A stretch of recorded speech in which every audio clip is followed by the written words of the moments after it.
This is the emergency broadcast system. This is not a test. Repeat, this is not a test. Citizens are advised to take the following steps. If exposed, remove from the boat.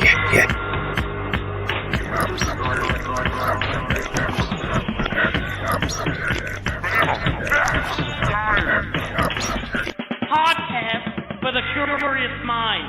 I don't know what that means. Casting live on a special night episode solo. And I'm solo because I didn't ask the other guys to join this episode, not because they didn't want to come on, but this is more of the political discussion, grind my gears version. So if you're not into American politics and you want to just stick to the crazy other stories we cover, be fair warned, because this is all politics, unapologetically so. America, as you know, coming up on time to elect a new president. And it is very interesting to watch it unfold yet again. Almost 8 years. Well, 8 years ago when Trump started running. And, you know, I talked to a lot of people. I am a union employee, union member, I guess, not employee. And as many people know, the union loves the Democratic Party.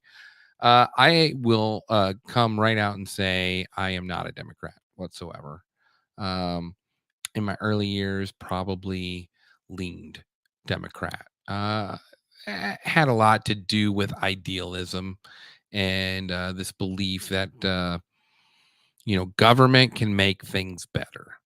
And as I got older and more experienced and had my own personal losses, I realized very quickly that government does not make anything better.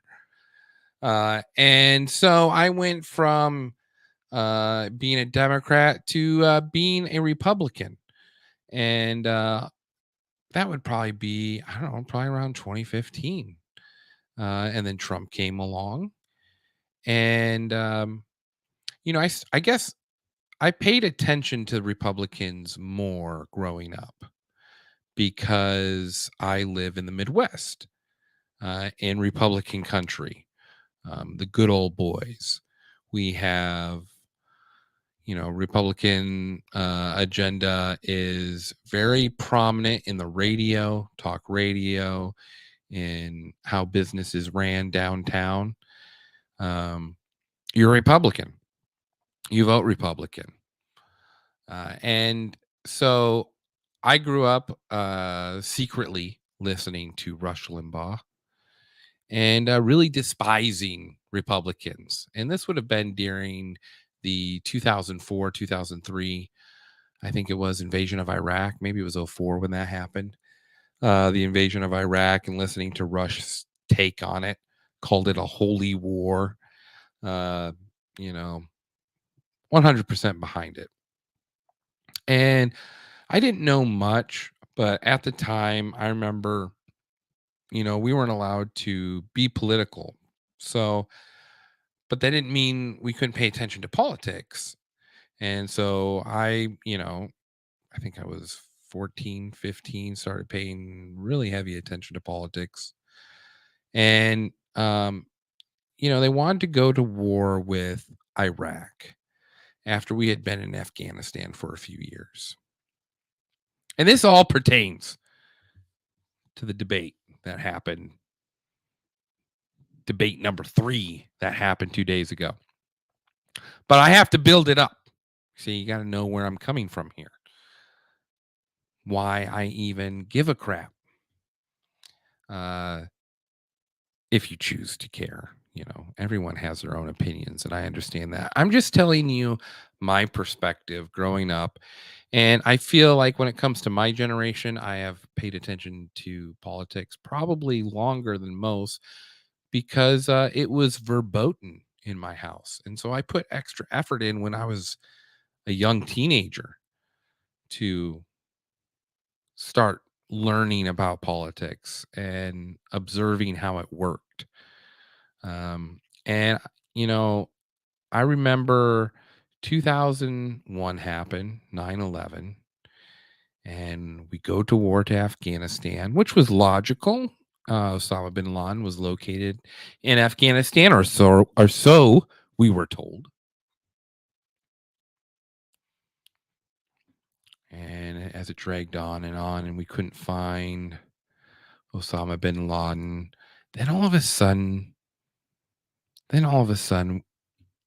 they started talking about Iraq. And I'm 13, 14, 15 maybe at this time. I can't remember. I just remember thinking it was odd. Thought it was very odd. We went from Osama bin Laden to Saddam Hussein. And the transition was so seamless. It was almost as if they were the same person. Like it was just one day, it was Osama bin Laden, Osama bin Laden, Osama bin Laden, Saddam Hussein, Saddam Hussein, Saddam Hussein.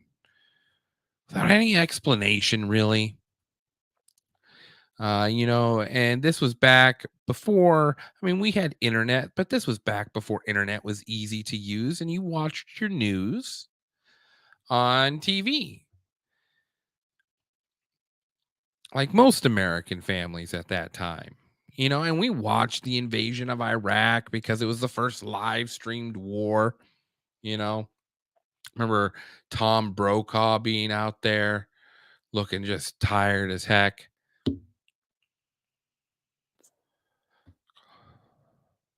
But before we went to war, we went to the UN. We went to the UN, and by me, I mean Colin Powell.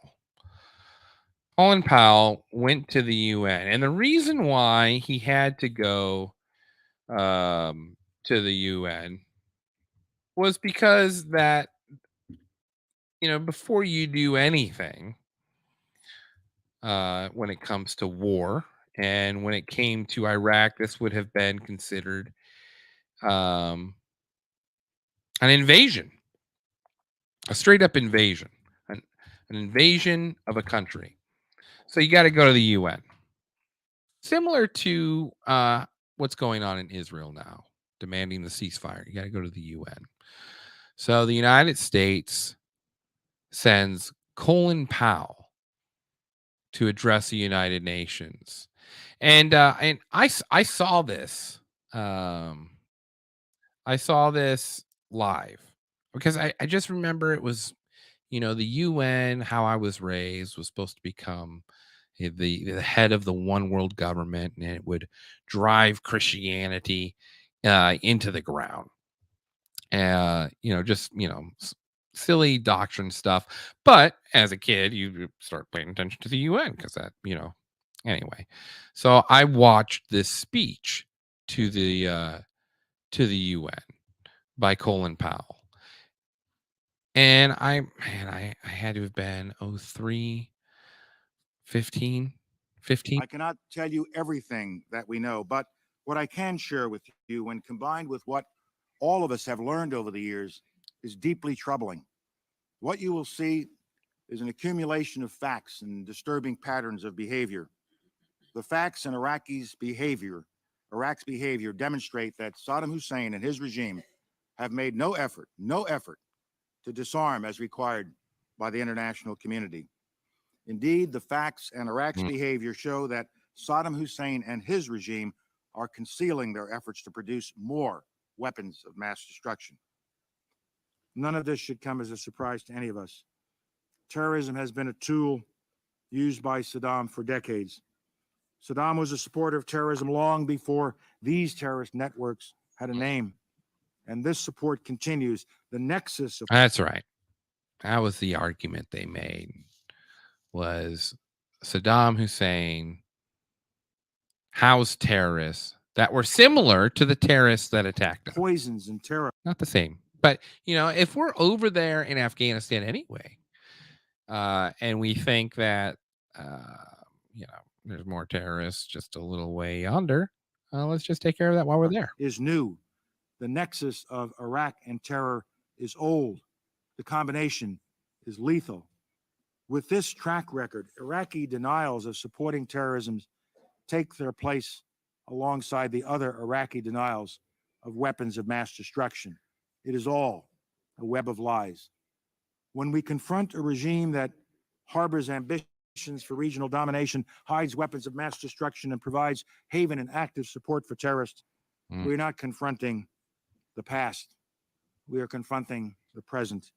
And unless we act, we are confronting by word and by deed. Saddam Hussein has pursued his ambition to dominate Iraq and the broader Middle East using the only means he knows: intimidation, coercion, and annihilation of all the. Now, I remember being very young and just thinking he was full of shit. I thought I didn't trust him. He didn't seem like he was telling the truth. That was my gut feeling at 15 years old. And I was right. I was right. While everyone else was wrong. And I couldn't figure it out. Like, what was I missing? How could I so clearly have seen it? And yet not one single news network, not one politician. And as you get older, you begin to realize that these politicians have interests, members of companies, friends with lobbyists of the military industrial complex. You know, when that's what that means is if you think of America as a store of which other countries come, like a Walmart. Some countries, they come for our food. You know, they want the beans, they want the corn, they want the wheat. Other countries, they want something else. But what is the number one seller here in America? What do we sell? What do we have that nobody else in the world has? And they come to America. And that, my friends, is guns. And boy, do we love not just guns, weapons, military machines that will blow your mind at how sophisticated they are. Oh, they're expensive. They are expensive. You know, but if you want them, we'll make them.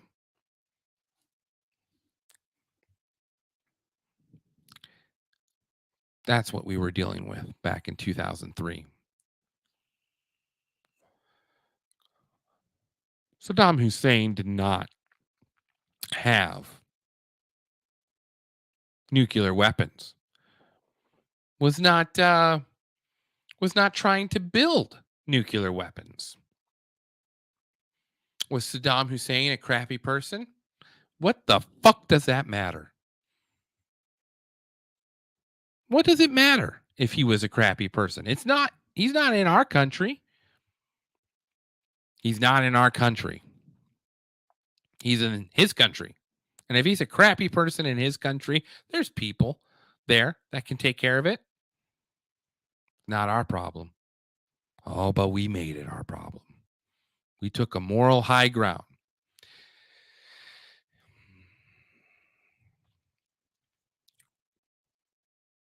But we had to get oil, and we had to move some weapons. And by George, we did it. And by George, I mean George Bush, who had vested interest in both. And the military industrial complex made a bunch of money. Bunch of politicians made money. And you know what happened to Americans, to the people that went, the 18-year-olds that went over there? They lost their families. They lost their innocence. And when I talk about innocence, I don't mean like seeing some guy's head blown off. Although that, I can't tell you how many people I've talked to that said, they've had to kill kids while they were over there. And I'm not saying, oh, how dare you kill kids? No, I get it. You're in war. You got kids strapped with bombs coming at you. You got to live. It's you or them. I get that. I get that. And this is not, to bang against the people who serve in the military. God bless those people. We have Devin on our show, Clemens on our show. They served in the military. God bless them. But let's not confuse military action with the people who serve in the military. Don't turn it into that. It's ridiculous. You know what the issue is? The issue is the people that put them there. The people that destroyed their innocence at how they view the world, at how they view raising a family, how they're capable of doing such things. Children robbed of fathers who could raise them. Wives of husbands whom they loved and didn't recognize when they returned. And now, 20 years later, we have all these problems popping up in the family structure. All these kids who obviously haven't been raised by fathers. And we want to blame TikTok. We want to blame TikTok. No. It's you. It's you. Whoever is out there sending people to war. You're the guilty ones.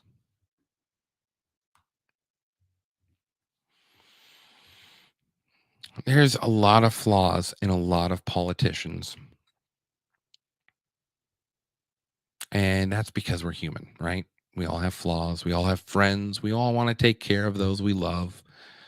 Corrupt things happen. Someone you care about makes a mistake. You'd rather, shuffle it under the board. But war is inexcusable.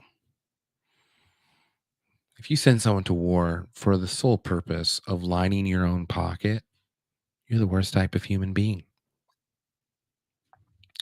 And then that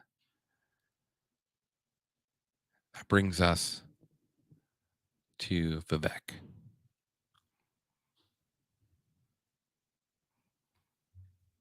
Out of everyone on that stage, there's only one person that didn't want war. And I encourage you now to go Google his name, Vivek. You'll see nothing but bad news about him. All focused on one thing. And that is his remark about Nikki Haley's daughter being on TikTok. 25-year-old daughter. But, oh man, how dare he? How dare he bring family up? Now, I'm sorry, but if you are a 25-year-old whose mom is running for president, you are fair game. Right? I understand. If you're 10, 12,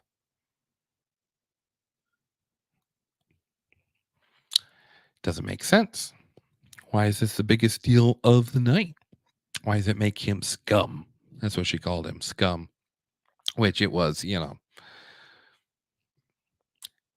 was a real Nikki Haley you saw there for a second. All those fake politicians.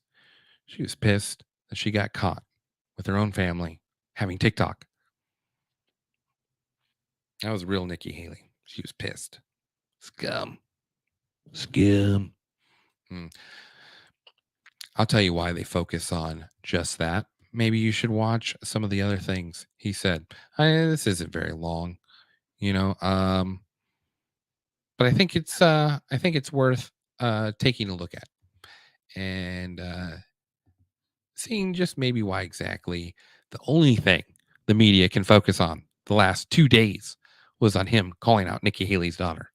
The reason is because look at this is from his own website. Shorter highlight. The Trump-Russia collusion hoax that you pushed on this network for years. Was that real, or was that Hillary Clinton made up disinformation? Answer the question. Go. Right there. That's how he starts off. He starts off blasting NBC, rightfully so. Why are you going to someone who has the viewership of, was it 7.2 million? You know, Joe Rogan gets an average of 10 million.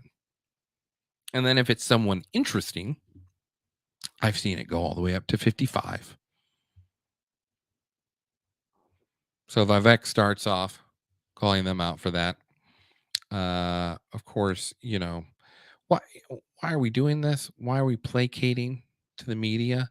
The reason is because, newsflash, people that are in control of the Republican Party are the same type of people that are in control of the Democrat Party. The only problem is the ideals of the Republican Party has to allow for any type of conservative, where the Democrats can hide it. They've mastered it. It won't be long before the Republicans do the exact same thing. 8 years old. I'm the youngest person ever to run for U.S. president as a Republican. The reason my generation has lost our sense of national pride, in part, is because people in my generation feel like the American dream isn't available to them. And part of the reason why is we burdened them with four-year college degrees that did not serve their head start on the American dream. People will be more proud of a country if we're all making more money in that country. This is how we revive national pride and our identity, and it will take a CEO in the White House with zero-based budgeting, by the way, to take on the federal debt. Don't want to talk about that, I guess. He's the only person to talk about that. It blows my mind. What a joke these things are. If you're watching the GOP debates for any type of sincerity, don't do that. Don't watch it for humor. Because if you think that you're actually trying to analyze a candidate off of a debate stage, you're an idiot. You're an idiot, and you should not vote. I want to be careful to avoid making the mistakes from the neocon establishment of the past. Corrupt politicians in both parties spent trillions, killed millions, made billions for themselves in places like Iraq and Afghanistan, fighting wars that sent thousands of our sons and daughters, people my age, to die in wars that did not advance anyone's interests, adding $7 trillion to our national debt. And Joe Biden sold off our foreign policy. Joe Biden's son, Hunter Biden, got a $5 million bribe from Ukraine. That's why we're sending $200 billion back to that same country. Yeah. If you hear rushing water, it's my beautiful girlfriend taking a bath. She's probably mad at me. She thinks I've already showered. Not the case. I have come straight from work. Anyway, it's a good question. $7 trillion, 20 years of war. What did we get from it? What the fuck did we get from it? Nothing. Got nothing. Got absolutely nothing for it. Yeah, Vivek is a loser.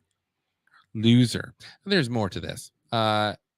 This is probably the most effective attack on Nikki Haley. The fact of the matter is the Republican Party is not that much better. You have the likes of Nikki Haley, who stepped down from her time at the UN. Bankrupt or in debt was her family. Then she becomes a military contractor. She joins the board of Boeing and otherwise, and is now a multimillionaire. So I think that that's wrong when Republicans do it or Democrats do. Look at that smile on sweet Nikki Haley's face. Disgusting. Disgusting. Listen, these warmongers, they got to go. I hope it's our generation.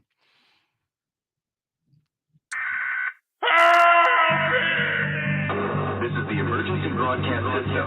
This is not a test. Repeat, this is not a test. This is our advice on the following steps. If exposed, remove from the phone.